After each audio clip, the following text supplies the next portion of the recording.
आखिर भगवान शिव से पहले नंदी की पूजा क्यों की जाती है और क्यों शिव मंदिर के अंदर नहीं बनाई जाती नंदी की मूर्ति? जानिए क्या है रहस्य। क्या आप जानते हैं नंदी कैसे बने भगवान शिव की सवारी?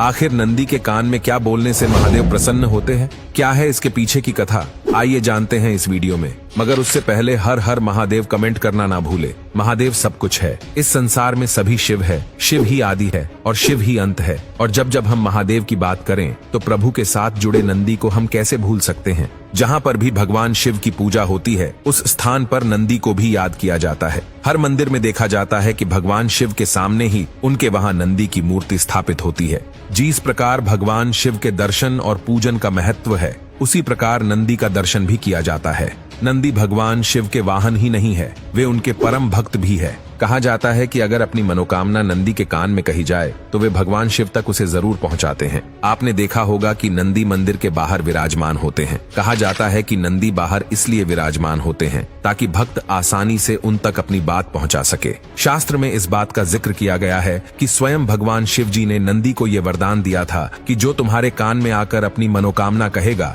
उस व्यक्ति की सभी इच्छाएं जरूर पूरी होंगी। ये कहानी शुरू होती है नंदी के पिता श्रीलाद से। श्रीलाद ने जमकर भोलेनाथ की तपस्या की थी ताकि उन्हें एक संतान प्राप्त हो और उनका वंश आगे चल पाए। भगवान शिव ने उनके कठोर तपस्या से खुश होकर उन्हें पुत्र रूप में प्रकट होने का वरदान दिया। वरदान में श्रीलाद ने बैल जैसा पुत्र मांगा। कुछ समय बाद भूमि जोतते समय श्रीलाद को एक बालक मिला जिसका उन्होंने नाम नंदी रख दिया।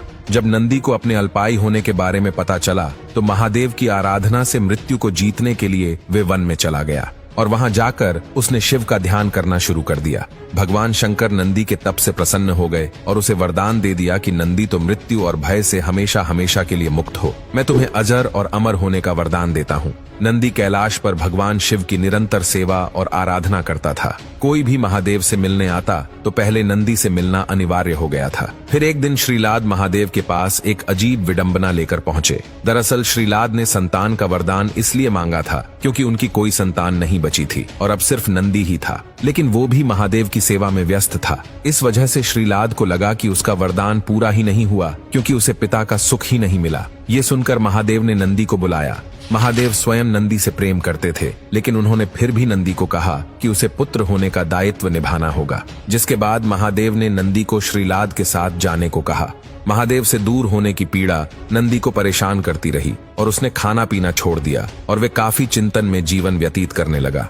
अपने पुत्र की ये दशा देखकर श्रीलाद एक बार पुनः महादेव के पास गए और उनसे प्रार्थना की कि वो नंदी को वापस बुला लें, क्योंकि वो अपने पुत्र की ऐसी दशा नहीं देख सकते थे और साथ ही उनका वंश अब इस बात का प्रतीक होगा कि भगवान शिव स्वयं उनके पुत्र से प्रेम करते हैं। क्योंकि नंदी के जाने के बाद महादेव को भी उसकी बहुत याद आ रही थी।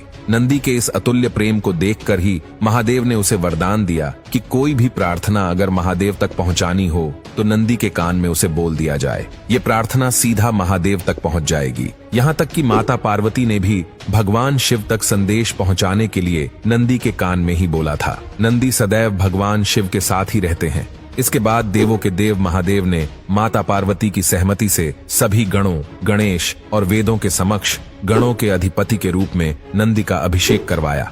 तो इस प्रकार नंदी बने नंदेश्वर। इस कथा से हमें ये पता चलता है कि महादेव अपने सच्चे भक्तों को कभी अकेला नहीं छोड़ते। कहते हैं कि शिवजी ने ही नंदी को वरदान दिया था कि जहां उनका निवास होगा वहां नंदी भी हमेशा विराजमान रहेंगे। इसलिए हर शिव मंदिर में शंकर परिवार के साथ साथ नंदी भी विराजमान होते हैं। तो ये थी नंदी की कहानी जो बाद में नंदेश्वर बने। अगर मन साफ हो और भगवान के प्रति आस्था सच्ची हो तो ही मनुष्य का उद्धार हो सकता है। तो बोलो हर हर महादेव।